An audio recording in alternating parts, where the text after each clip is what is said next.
Vamos lá, meus irmãos, vamos lá. Começando aqui nossa 7ª aula de hermenêutica 1 e 2. Como é costume, já oramos. Boa noite, graça e paz. Amém, boa noite. Graça e paz. Amém, boa noite. Paz. Paz a todos. Shalom.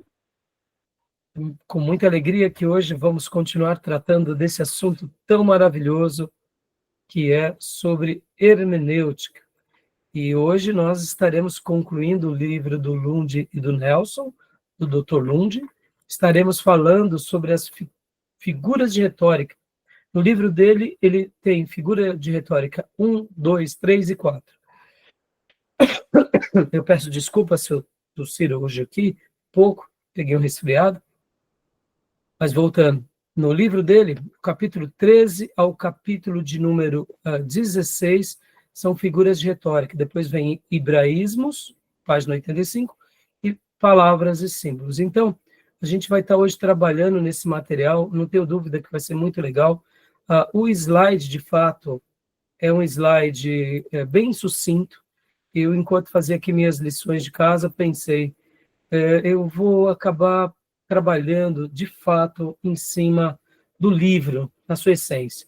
Porque esse assunto, irmãos, como eu disse para vocês na última aula, ao mesmo tempo que é um assunto pelo qual eu não vou explorar muito na prova, no sentido de trabalhar nas definições, o que é isso, o que é aquilo, me explique qual é a diferença, mas, ao mesmo tempo, a palavra de Deus, ela tem essas figuras de retórica. Então, conhecer elas e discerni-las e tentar entendê-las também é crescer no conhecimento sobre esse tema, tá bom? Então, a gente hoje vai trabalhar neles e, querendo Deus, dando tudo certo, a gente começa também com o material do Louis Berkhoff, Princípio de Interpretação Bíblica. E a partir, no caso, assim que a gente concluir as figuras de retórica, a gente vai para esse material, tá bom? Nossas aulas são gravadas, como eu sempre digo, para que os irmãos possam estar reutilizando esse material, ruminando, assistindo novamente. É gravado também para que futuros alunos façam o nosso que desejarem fazer o nosso curso em AD, possam estar utilizando essa aula. Eu deixo também gravado para poder abençoar o maior número de pessoas que estão querendo aprender e crescer ainda mais nesse assunto, que é o assunto da interpretação bíblica. Se eu puder ajudar um irmão a ser liberto de uma heresia, de um ensino errado, de uma doutrina de homem, e se ele se tornar apaixonado pelas Escrituras e seguir as Escrituras, fizer uma leitura, como nós estamos aprendendo aqui com esses grandes líderes da igreja, eu vou ficar muito feliz. Então, é por essa razão que nós gravamos, tá bom? Como é de costume, meus irmãos, vamos ler aqui o Salmo, um texto bíblico, Sempre lemos um texto. Salmo 103, versículo 11 ao 16. Salmo 103.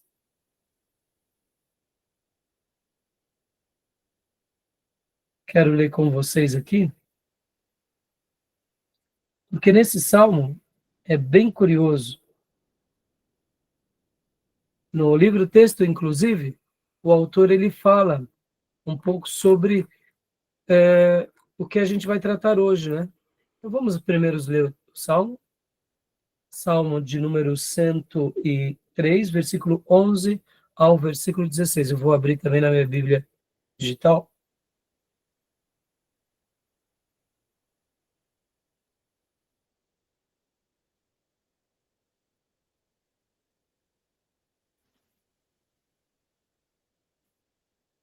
Cento e três. Do 11 ao 16. Quem quiser ler para nós, eu agradeço.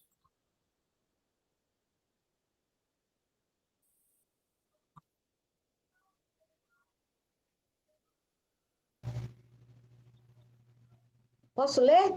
Pode ler, Miriam. Pois quanto ao céu se alteia acima da terra, assim é grande a sua misericórdia para com os que o temem. Quanto dista o oriente do ocidente, assim afasta de nós as nossas transgressões. Como um pai que se compadece dos seus filhos, assim o Senhor se compadece do que os temem, pois ele conhece a nossa estrutura e sabe que somos pó. E até o 16. 16. 15 e o Quanto 16. ao homem, quanto ao homem, os seus dias são como a relva, como a flor do campo. Assim ele floresce, pois, soprando nela o vento, desaparece, e não a conhecerá. Daí em diante o seu lugar. Joia. Obrigado, minha irmã. O livro dos Salmos, meus irmãos, ele é repleto de figuras de linguagem. Repleto de figuras de linguagem. Nós vamos ver aqui. E uma das coisas, inclusive, que os linguistas têm muita dificuldade é de interpretar, é de fazer a tradução dos livros poéticos, tá? Só para vocês terem uma ideia, como os livros poéticos, eles acabam tendo muita figura de linguagem, então eles usam muitos termos pertinentes àquela cultura, àquela época. Sabe as nossas músicas, por exemplo, músicas brasileiras? Para nós, ela é muito comum. Por quê? Faz parte da nossa cultura. Então, de repente, uma música popular brasileira que, de repente, fala sobre a favela, fala sobre o crime, fala sobre, né, o morro, ou se não, um MPB que fala sobre a praia, que fala sobre o campo, sobre o gado. Percebam, para nós isso é tudo muito fácil de compreender, faz parte da nossa cultura. São as nossas figuras de linguagem. O livro dos Salmos, ele tem muitas figuras de linguagem. E quando os linguistas vão fazer a tradução do original para a língua corrente, vocês dizem, né, os estudiosos, que é uma das maiores complexidades deles. E eu concordo com isso, porque eu gosto de ler muito a Bíblia comparando as versões bíblicas. E, geralmente, no livro dos Salmos, tem muita diferença um versículo, uma versão para outra versão. Tem vezes que você está lendo um salmo numa versão, você vai ler noutra versão, você fala, peraí, não é o mesmo salmo, não, pera lá. O que ele está querendo dizer aqui? Porque muitas vezes uma palavra que o tradutor ele entende, na maneira que ele traduz, ele não traduz de forma literal.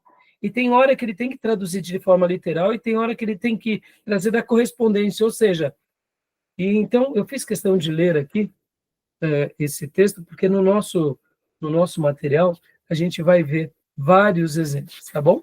Tudo bem? Então, a gente vai dar uma passada bem rápida agora nas figuras de linguagem, tá? A gente tinha parado, né, de fato, nós falamos um pouco sobre o que era a metáfora, depois fomos para o símile, e agora nós vamos terminar o material do slide, e logo na sequência nós vamos mergulhar no livro-texto, porque, irmãos, ao mesmo tempo que eu não vou pesar a mão na prova, e por que eu repito, eu vou dizer isso? Porque nem todos os irmãos serão linguistas.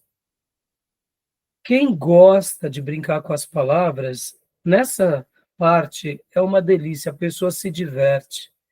Mas para a maioria dos irmãos, e até pastores e teólogos, quando estão lendo um salmo, compreendem bem o salmo, traduzem bem o salmo. No entanto, se formos fazer uma pergunta agora, por exemplo, para um grande pregador dos nossos dias, fala, me dê desse salmo o que é metonímia, me dê o que é tipo, enigma, símile, percebe? De repente, o próprio grande pregador vai parar e falar assim, agora se complicou, porque não faz parte da maioria das pessoas. Não é que não seja útil aprender, tá bom?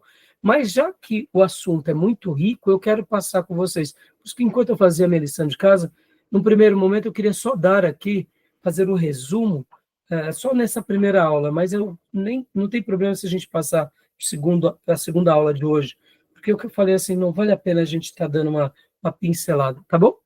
Tudo bem? Então vamos lá. Vamos lá. Compartilhar aqui o slide com vocês, né? Figuras de linguagem ou tropos. Metáfora, lemos semana passada, né?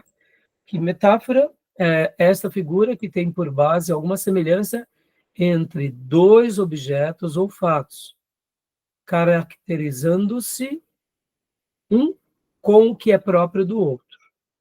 Então, há essa correspondência, né? Eu sou a videira verdadeira, vós sois as varas, e aqui no próximo exemplo nós vimos vários outros exemplos. Eu sou a porta, eu sou o caminho, eu sou o pão da vida, vós sois a luz do mundo, vós sois o sal da terra, vós sois edifício de Deus, ide dizei àquela raposa, são os olhos lâmpadas do corpo, e aí vai.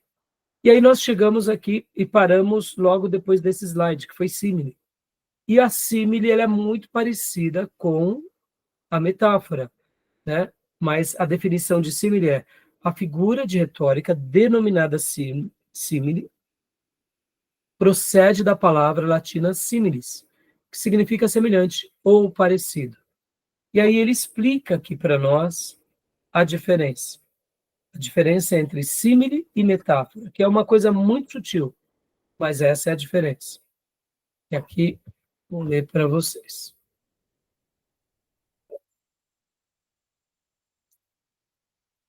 Aqui. A metáfora consiste em denominar uma coisa empregando o nome de outra, na esperança de que o leitor ou ouvinte reconheça a semelhança entre o sentido real e o figurado da comparação.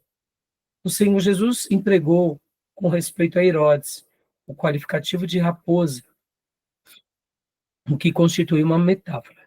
Se houvesse dito que Herodes era como uma raposa, teria empregado uma figura de retórica denominada símile, mas nesse caso teria faltado força à sua declaração. Tá bom? Foi aqui que paramos. Ficou muito claro para os irmãos esse ponto, não foi? Desculpem. Alguma dúvida? Não? Então vamos prosseguir. Vamos prosseguindo aqui, né? Vamos lá.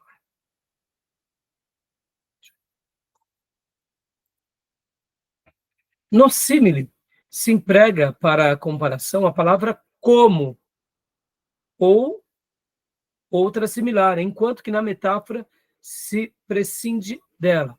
Há pouco até, como eu tinha dito, né? Essa última expressão, na símile, perde a força. Teria faltado força à sua declaração. A metáfora, mesmo que seja uma figura de retórica ou uma figura de linguagem mais usada, ela tem mais força, né? Então, no símile se emprega para a comparação a palavra como ou outra similar, enquanto na metáfora se prescinde delas. Por exemplo, olha aqui o exemplo do Salmo 103. A gente até acabou de ver aqui. E aqui, nesse Salmo, a gente acaba vendo bastante essa questão do símile, né? Por isso que eu fiz questão de ler aqui com vocês essa parte, porque é bem interessante, né? Olha só. Pois quanto ou como o céu se alteia acima da terra, assim é grande a sua misericórdia para com os que o temem. Como o pai se compadece de seus filhos, assim o Senhor se compadece dos que o temem. Quanto ao homem, os seus dias são como a relva, como a flor do campo. Pode ver que tem até um outro como aqui também. Como a flor do campo, assim ela floresce, pois soprando nela o vento desaparece. E não conhecerá daí em diante o seu lugar. Salmo 103, 11, 16. Então, o símile tem essa característica, né? Ela vai trazendo esses comparativos, vai empregando sempre uma comparação. Agora, percebe, irmãos, tem hora que também, isso é legal, tem hora que perder a força é importante, viu? Assim como a metáfora, ela causa força, e o símile perde a força, muitas vezes perder a força numa mensagem num estudo ou numa palavra é importante. Quer ver o exemplo disso? Um diálogo entre marido e mulher. Muitas vezes, saber perder a força nas entonações é a grande... muda tudo no relacionamento conjugal, ou no relacionamento familiar. Ou, quem sabe, no trato entre líderes e liderados. Percebam, parece bobeira, mas como isso nos enriquece. Por isso que eu falei, é uma coisa simples, mas eu vou gastar um tempo a mais com os meus irmãos, porque os detalhes são importantes, irmãos. Os detalhes são importantes. Guardem isso, né? Quando nós somos criteriosos com os detalhes, é como... Eu particularmente gosto muito de cozinhar. E eu sou dotado de um paladar muito acentuado e de um olfato muito acentuado. Ou, por exemplo, minha esposa está com dúvida de alguma coisa. Hoje, por exemplo, ela ia fazer um ossobuco no feijão. Ela comprou ontem no mercado, fui comprar no mercado, para evitar de comprar no açougue, porque tem alguns açougues que são por Deus, né, irmãos? E ela foi comprar num bom mercado e ela até notou uma certa cor na carne. Mas hoje, quando ela pegou a carne, estava na geladeira, eu falei, não, ela estava com dúvida. Eu tenho muito isso, meu olfato, meu paladar. Por exemplo, eu tomo uma água, eu noto, eu, eu, eu, eu, eu sinto os sabores. E para mim, que gosto de cozinhar, isso muda tudo. É o tempero, né? Agora, o tempero, você tem que saber pôr na medida correta. Porque eu gosto, por exemplo, de pimenta, mas nem todo mundo gosta de pimenta. Então, quando eu vou pôr pimenta, eu sei que eu tenho que pôr no gosto mínimo, que aí no meu prato eu capricho. Mas para os outros eu ponho o mínimo.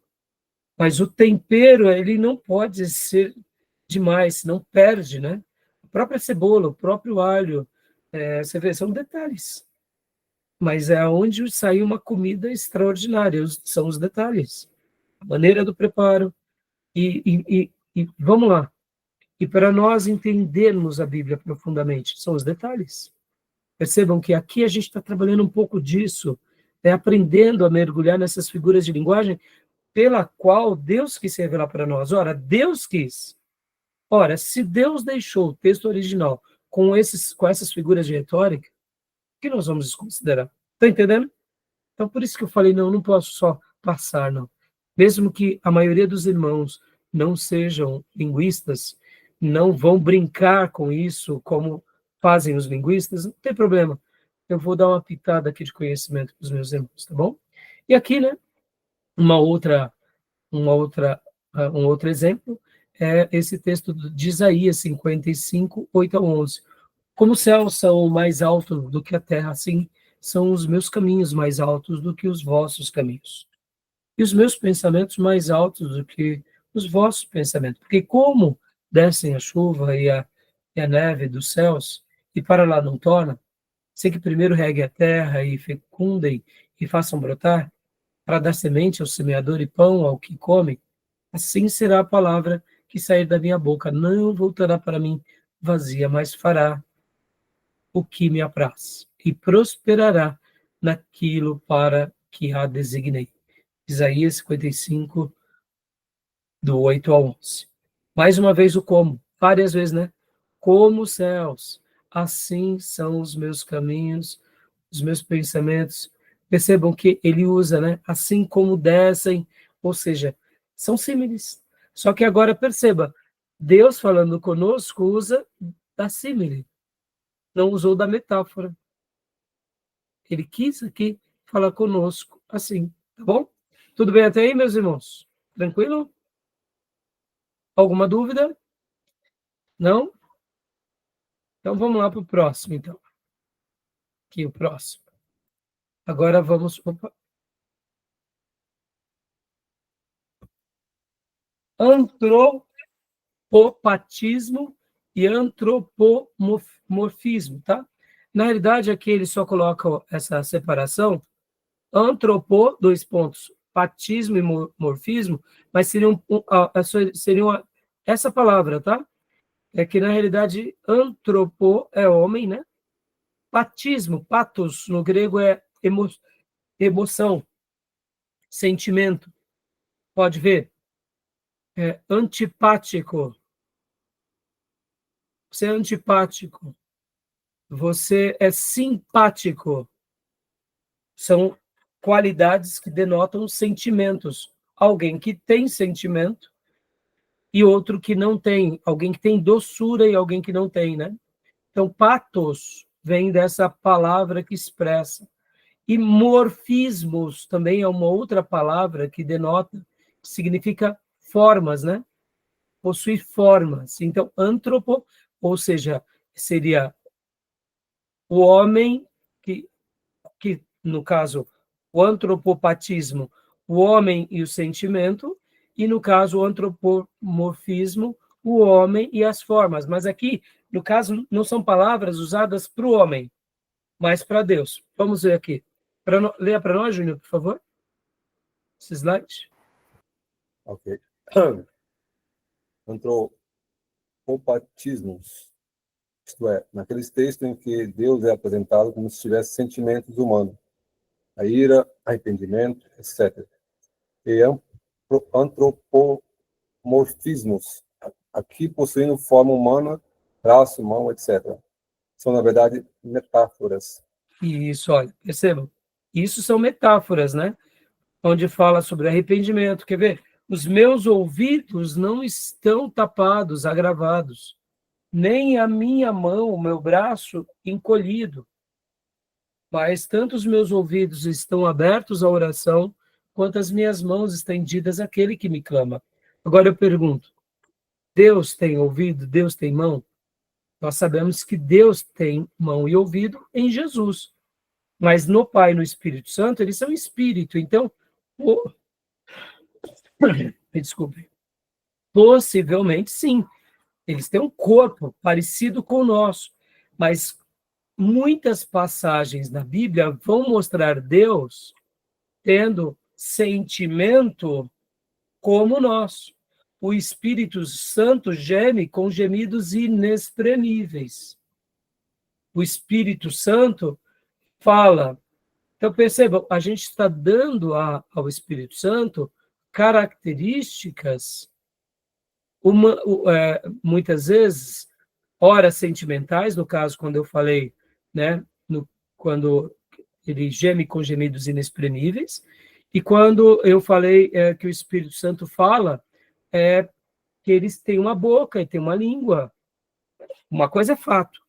Deus, Pai, Deus, Filhos e Deus, Espírito Santo falam. Deixa eu só esclarecer uma coisa aqui, irmãos. A Bíblia fala que Deus é Espírito. Importa que os verdadeiros o adorem em espírito e verdade. No entanto, vocês têm que lembrar que Jesus morre e ressuscita. E quando ele é levado aos céus, agora ele tem um corpo glorioso que ele está à destra do Pai. Então, poderíamos dizer que Jesus, ele mudou a sua forma para nos resgatar. Como assim, pastor? Olha, antes de Jesus nascer, ele era já o Filho. Porque podem ver que as profecias, quando falam sobre Jesus e a obra de Jesus, diz que ele foi morto antes da fundação do mundo, ou seja, não é que isso já tinha acontecido, mas o projeto redentivo já tinha sido feito por Deus Pai, Filho e Espírito Santo antes da criação de tudo. Então, antes do nascimento de Jesus aqui como homem, Jesus era um espírito. Então me pergunte como. Ele era um espírito. Quando ele vira homem no ventre da Maria, pela presença do Espírito Santo, e nós acreditamos, irmãos, deixa eu deixar aqui bem claro, nós acreditamos que o nascimento virginal é para cumprir a profecia de que a Bíblia sempre vai dar clareza e vai dar menção de que só poderia ser o nosso Salvador alguém perfeito. Ora, como de uma raça corrompida nasceria alguém perfeito? Por isso que Jesus ele nasce pelo poder do Espírito Santo, como eu já mencionei nas aulas passadas aqui, quase como o primeiro clone, né? Antes da ciência descobrir o que é clonagem. Pelo poder de Deus, por uma intervenção do milagre do Espírito Santo, o Espírito Santo toca no ventre de Maria, ou seja, no óvulo, e ali nasce Jesus. Ele é corpo, mas ele não é de uma união entre um homem pecador e uma mulher pecadora. Porque o que entendemos? Que um homem pecador e uma mulher pecadora nasce um pecadorzinho. E é por isso que Paulo vai falar que Jesus é o segundo Adão. Deixa eu fazer uma pergunta aqui para vocês. Deus não poderia ter feito de Jesus da mesma forma que fez Adão? Claro. Ó, na frente de todo mundo, lá numa festa de Jerusalém, da Páscoa. De repente, mãos gigantes pegam a terra ali do pátio do templo, né, hipoteticamente, e começam a moldar ali, e de repente, Jesus já começa aos 30 anos. Vocês concordam que no projeto de redenção, muitos iam falar que ele é especial porque ele não era que nem a gente? Porque ele já nasceu pronto. Eu pergunto, Jesus teve que passar por tudo que nós passamos, pecadores? Porque depois que Adão e Eva pecam, todos os descendentes deles passam por esse processo. Gestação, nascimento. Então, Paulo fala que Jesus é o segundo Adão.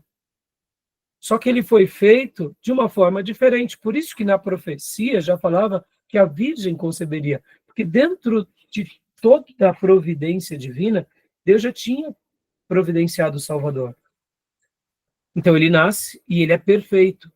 Poderia pecar, mas não tinha pecado. E ele, de fato, nunca pecou. Ele se faz pecado em nosso lugar. Ele assume a nossa culpa na cruz.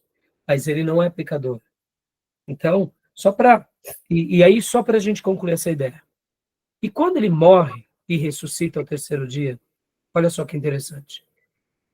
E depois ele é levado, ele volta, né? Ele vai aos céus, e depois ele volta, fica aqui, e depois ele vai elevado no 40º dia. Podem ver que agora ele tem um corpo glorificado. Qual é a ideia que dá? Pelo menos é assim que eu penso. Deus muda a sua forma humana, ou seja, espiritual, para um humano glorificado, para mudar o destino de toda a raça. Porque como um homem entrou no céu, e Jesus é o primeiro a entrar no céu, pode ver que, mesmo ele sendo Deus, ele foi 100% Deus, mas foi 100% homem. Então, ele abre a porta dos céus para todos os filhos de Deus de todas as gerações. Então, eu só fiz questão de falar aqui, e dar essa explicação, porque no caso do antropopatismos, muita coisa que está na Bíblia, a gente entende que é uma figura de linguagem, em especial metáforas, assim como no antropomorfismo. Por quê? Porque quando fala da pessoa de Deus, Deus Pai e Deus o Espírito Santo, é difícil, né? Porque é uma correspondência. O próprio Jesus glorioso, podem ver que a citação que João faz lá em Apocalipse 1 é um ser maravilhosamente assombroso. João cai, os olhos como bolas de fogo, né? Um rosto reluzente, a voz como de espadas de muitas águas, né? A roupa, as pernas como bronze polido, ou seja, João se cai. O Jesus glorioso é glorioso mesmo, porque não é só um homem glorificado, né? Com corpo glorificado. Ali é o próprio Deus que agora está ao lado do Pai, intercedendo por todos nós. Isso é maravilhoso, tá bom? Fiz questão de fazer esse comentário só para trazer um pouco de luz aqui, que quando a gente fala desses dois termos, com Jesus acaba sendo um pouco de exceção, tá bom? Uhum. Tá bom? Algum comentário, alguma dúvida? Não, eu só fazer uma pergunta idiota.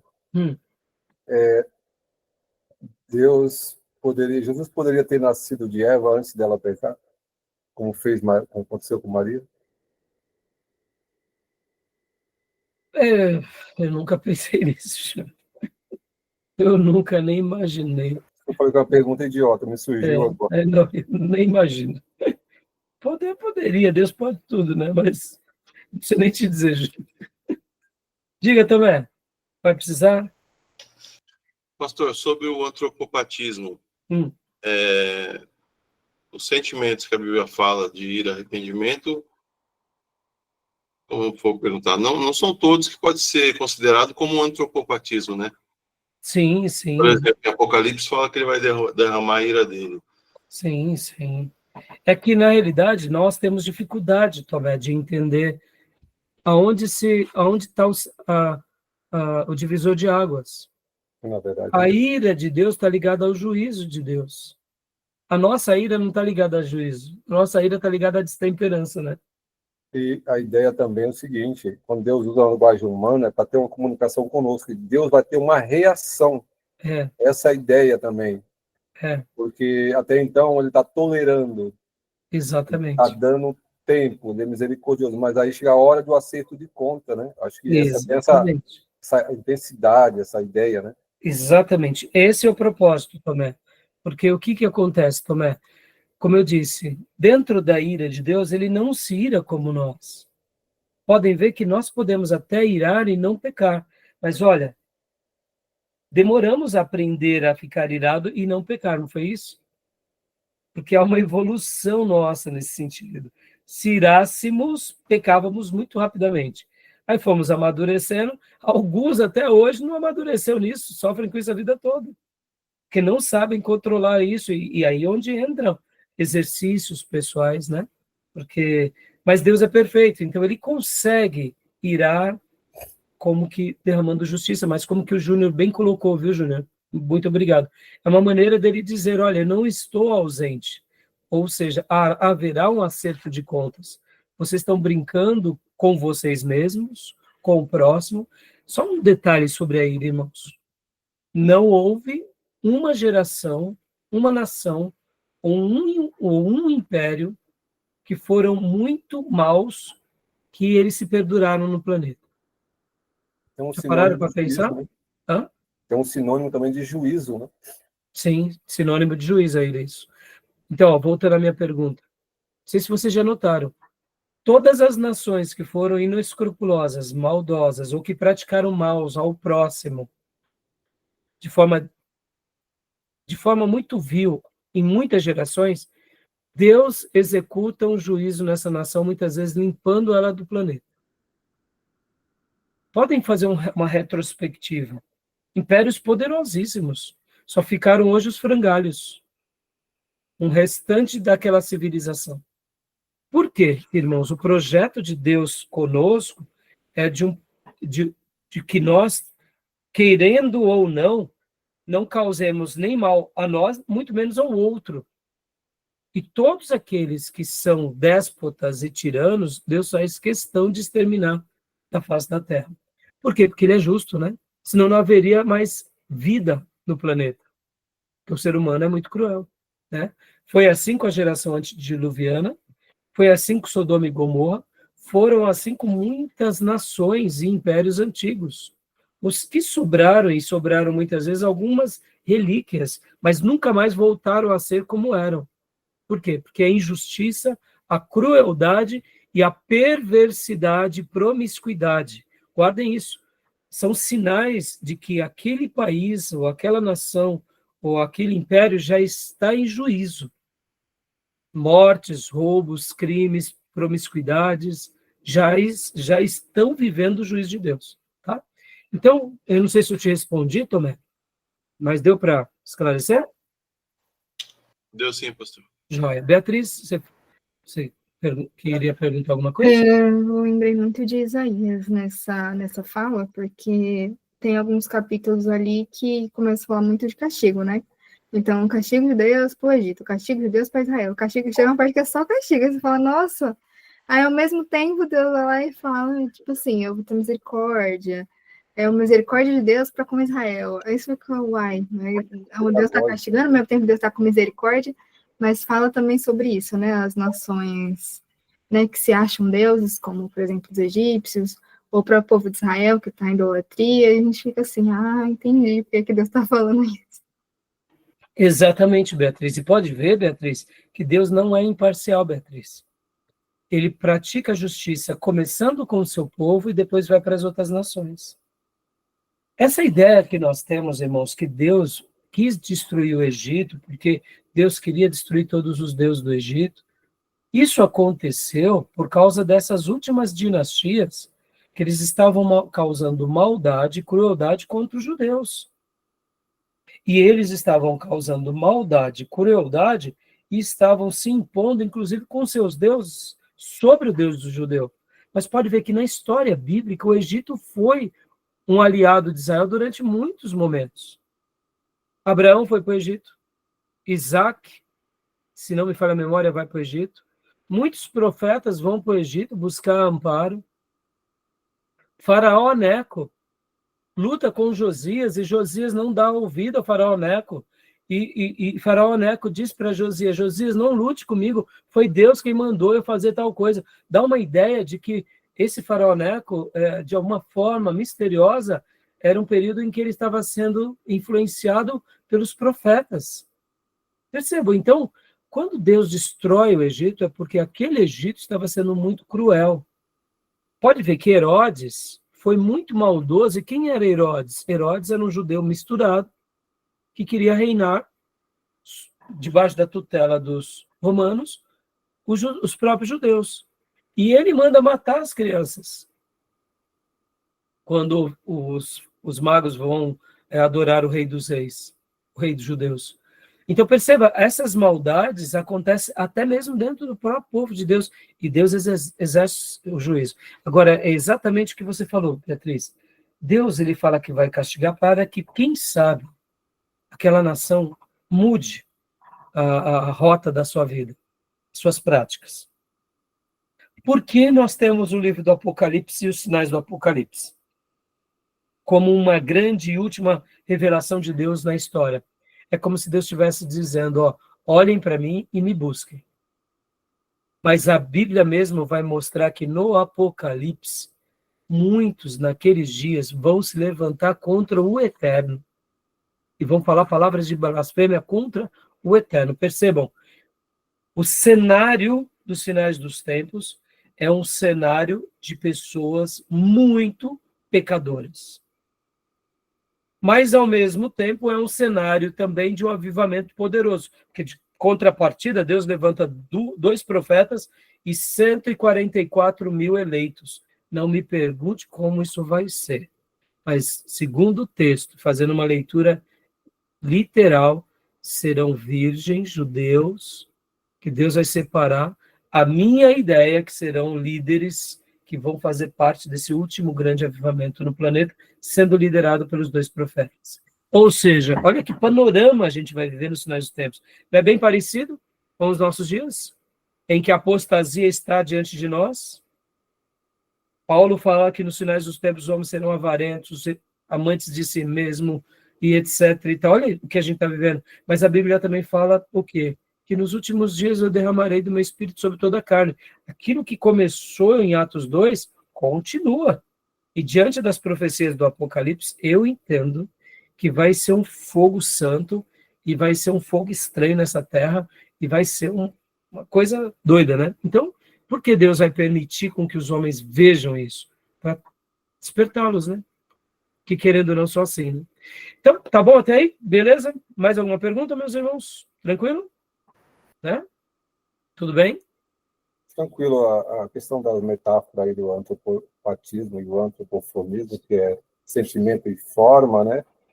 Que Deus tivesse corpo e tal, ilustra as maneiras de Deus operar, trabalhar, de agir. Agora, fala de Deus, isso aí é literal, porque ele falou com Adão no jardim, né? Sim, não, claro. Sim. Muito profeta Não, as falou. palavras dele, quando ele diz. Eu quero dizer o seguinte, quando a Bíblia apresenta o corpo, né, Júnior? Né, a minha mão. Então, Sim, o meu, claro. por exemplo, como a palavra arrependimento, ira, né? Então, são termos que a gente entende quando expressa sentimentos, né? Agora, irmãos, como que será o sentimento de Deus? É perfeito. Assim como o amor dele é perfeito. Concorda que até sobre a questão do amor, a gente é criança, a gente é menino? Agora, A gente está aprendendo a amar. A gente não sabe o que é amar. Né? A gente está aprendendo a amar. o amor em Deus não é sentimento, né? Não. É escolha, né? Mas o que eu quero dizer é assim, Júnior, o amor dele é perfeito, né? Claro. A gente não entende essa perfeição, porque Não. o nosso amor é imperfeito. Pode ver que a nossa medida de amor é muito relativa. E a Pode justiça ver. também é perfeita. A Hã? mesma proporção do amor perfeito é a justiça, os atributos todos perfeitos, equilibrado, né? Exato. Harmonioso. Não Sim, tem sim. mais nem menos. Nós que somos desequilibrados, a nossa balança que é no amor, pode ver, irmãos, até com Deus, irmãos, sejamos honestos. Tem hora que a gente ama porque está dando tudo certinho. Aí dá tudo errado, a gente, né, Conveniência. a irmã perde o namorado, o irmão perde a namorada, não sei o quê, perde. Aí quando vai ver, Deus já parece que Deus perdeu o brilho. Ora, Nossa conveniência, né? o nosso amor é um amor baseado em troca, é um amor baseado em conveniência. E Deus vai nos ensinando na caminhada com Ele, e tem hora que Ele até dá uns presentinhos para a gente, que nem um pai faz com o filho.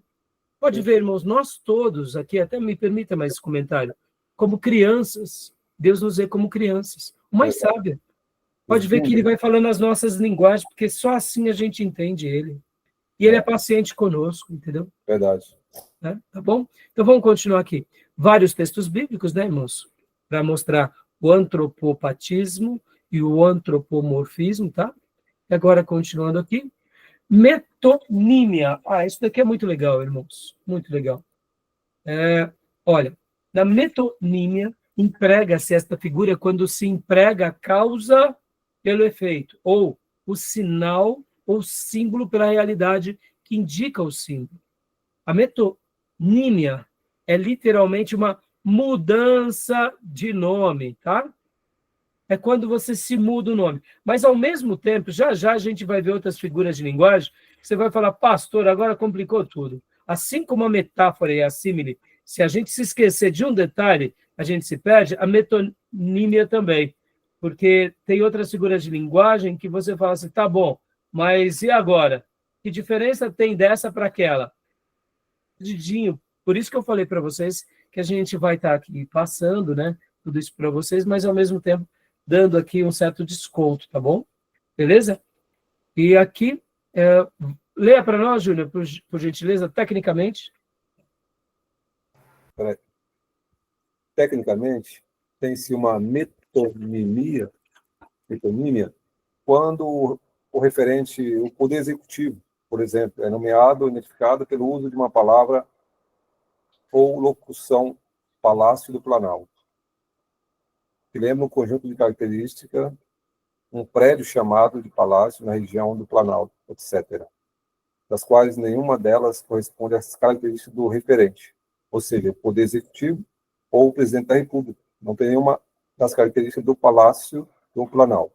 Portanto, existe uma relação, uma associação entre o Poder Executivo e o Palácio do Planalto, a ponto de se poder dizer que o Palácio do Planalto emitiu uma nota ou fez uma declaração. Wilson Schultz. Entenderam? Ficou claro aqui? Casa Branca também, né? Exatamente, Casa Rosada, né? É. Los Pinos, como era chamado antigamente no México, né? Eu acho que mudou até o nome, a sede, se eu não me engano, né? Cada país, né? Lá na Coreia, se não me engano, é Casa Azul, se não me falha a memória, salvo engano. Então, percebam, é mudança do nome. Você usa o nome para significar outra coisa. Vamos aqui para o exemplo, Júnior, por gentileza. Exemplos. Vale-se Jesus dessa figura empregando a causa pelo efeito, ao dizer, eles têm Moisés e os profetas, ouçam-nos. Em lugar de dizer que tem os escritos de Moisés e dos profetas, ou seja, o Antigo Testamento, Lucas 16, 26. Deixa eu aproveitar aqui e fazer um adendo aqui e dar um acréscimo aqui para vocês. Já, quando nós formos trabalhar no Louis Berkhoff, a gente vai ver aqui sobre as escolas de interpretação. E vocês vão ver uma coisa muito curiosa, que a escola alexandrina, ela era uma escola de alegorização. Inclusive, irmãos, quando a gente fala figuras de retórica, figuras de linguagem, tem pessoas que usam o termo alegorização, porque na Grécia Antiga, ao invés de chamar figuras de retórica, se usava mais essa ideia da alegorização. A gente sabe que a alegorização está dentro, né, da figura de retórica, tá bom?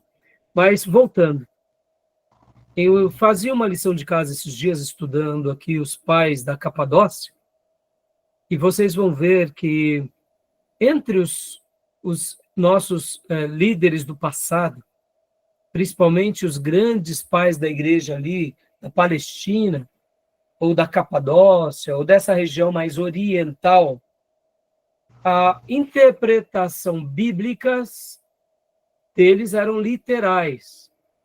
Já para os pais do Ocidente, que aí entra Jerônimo, entra o próprio Agostinho de Hipona, depois entra Benedito, Benedito já é lá no V século, mas antes disso, existiram muitos outros pais da igreja que ficaram mais na região do Egito, e não só do Egito, mas também dessa região, né, próxima a Roma. Todos esses pais da igreja, eles eram influenciados pela interpretação alegórica.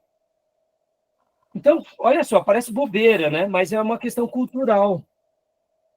Era uma questão cultural. Então, enquanto eu fazia uma lição de casa aqui, só para vocês terem uma ideia, quando a gente fala que a escola do Oriente era uma escola mais literal, isso não significa que eles não usam de figuras de linguagem.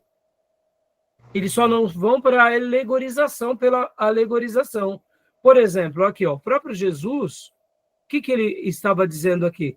Ele estava dizendo, usando uma metonímia, para ilustrar um outro princípio. A gente vai ver isso o tempo todo, inclusive ao estudar hoje aqui, para fazer aqui ao fazer minha lição de casa para dar essa aula para vocês, a gente usa demais, tanto metonímia na nossa vida o tempo todo a gente usa metonímia, nem percebe que está usando.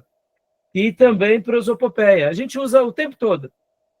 A gente nem percebe que está usando. Olha que interessante. Né? Como outras figuras de linguagem. Ou uma que a gente vai ver já, que a gente usa demais, é a hipérbole.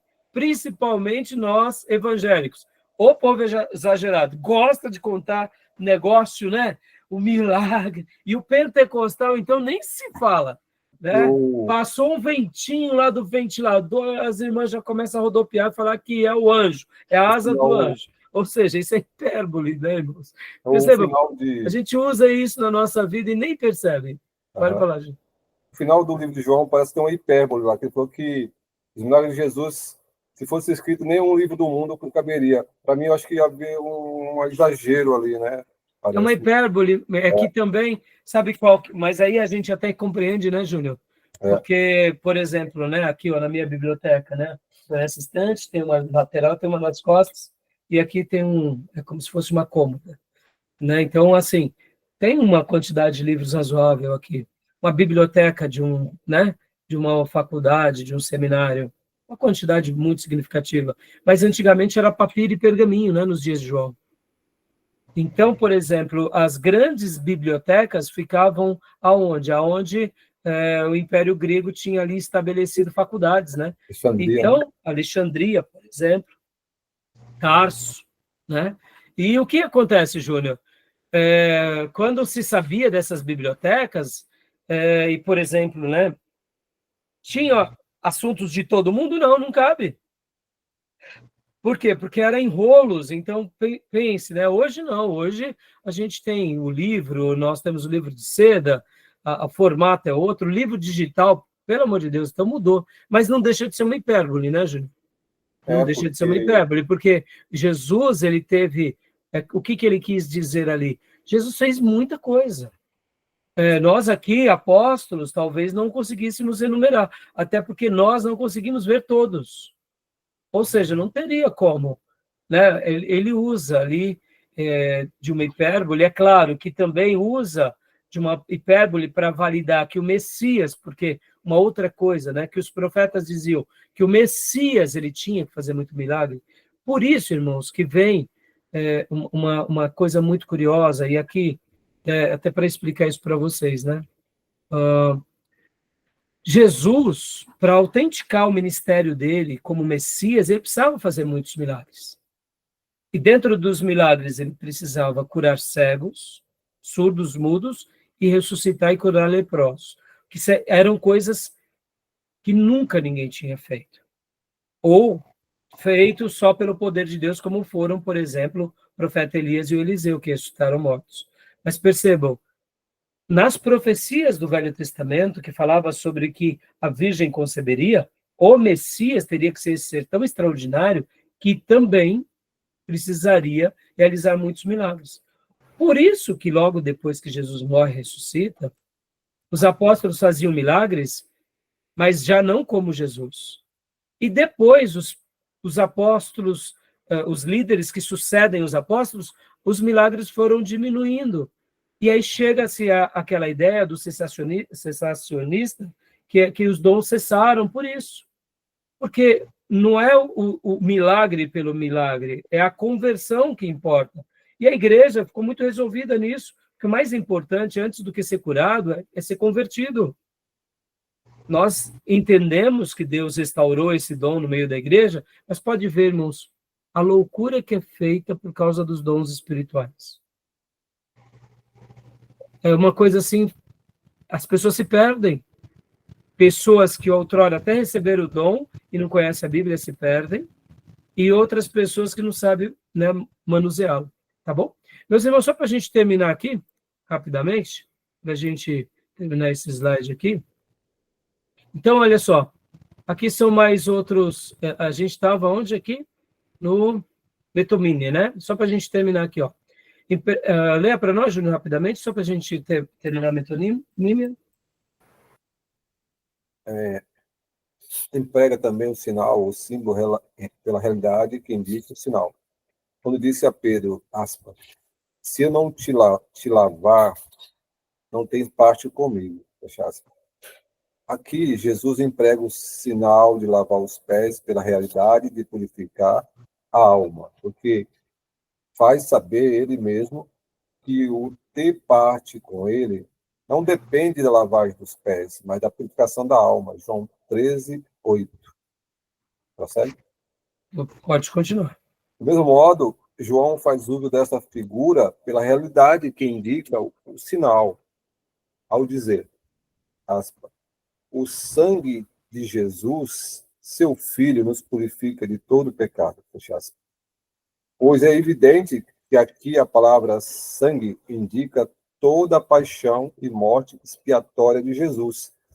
A única coisa eficaz para satisfazer pelo pecado e dele purificar o homem. 1 João 1:7.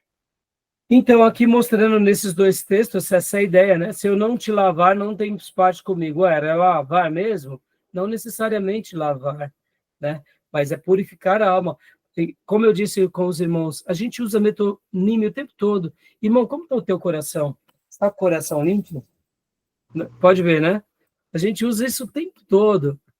Você está com o coração limpo, filho? Ih, meu irmão, seu coração não está legal.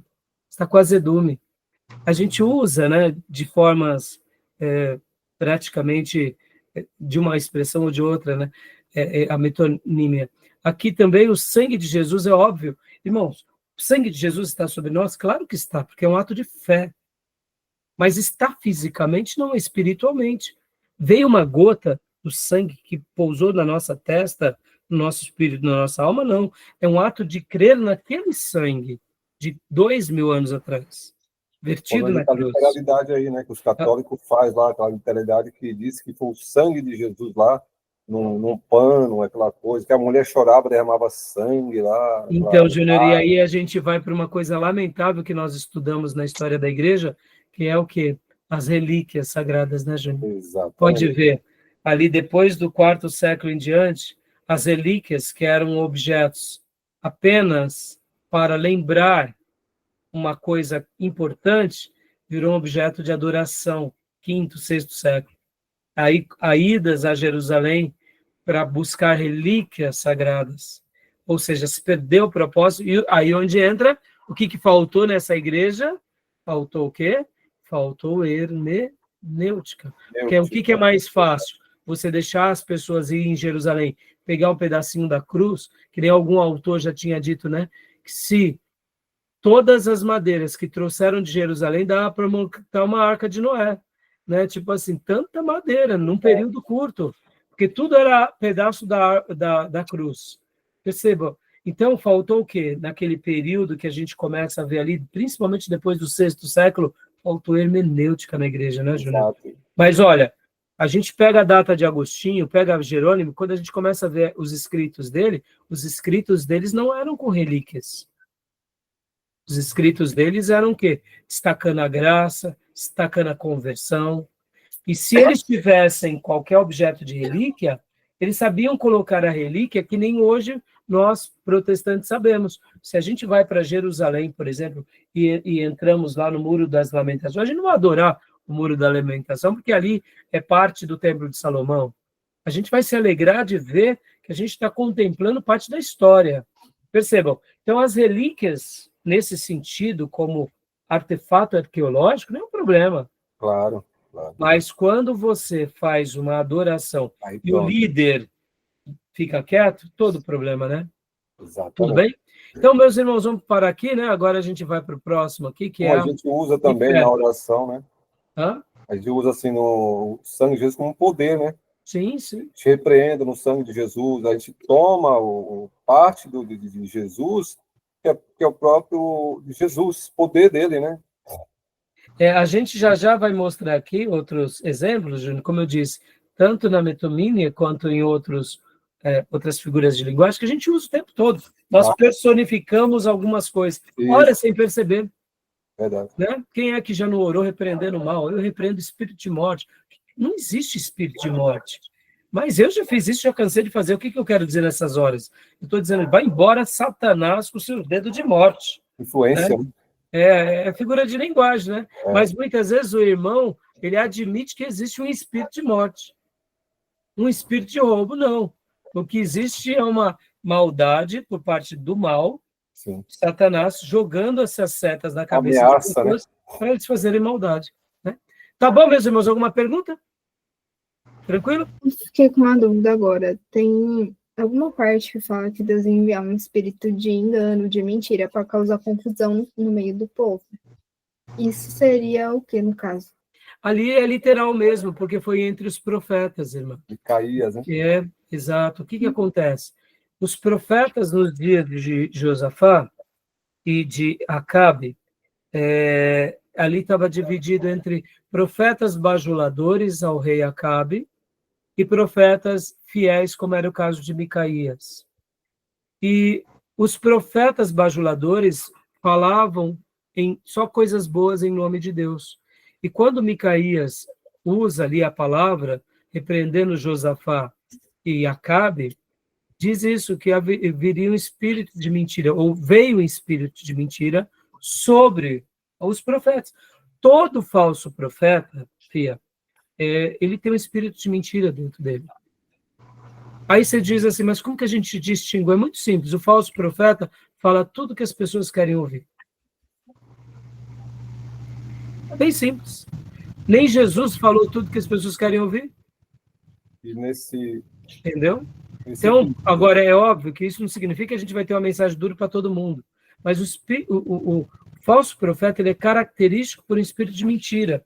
Ele parece que está no caminho de Deus, mas ele nos rouba as verdadeiras bênçãos de Deus, e ele acaba massageando o nosso ego, e a gente, por ser muito bobinho mesmo, essa é a palavra, e porque a gente não está preocupado com a palavra de Deus, a gente está preocupado em satisfazer a nossa vontade, aí é onde tem esse espírito de mentira. Pode ver, filha, onde tem uma reunião que a irmã tem revelação, pronto, é lotado.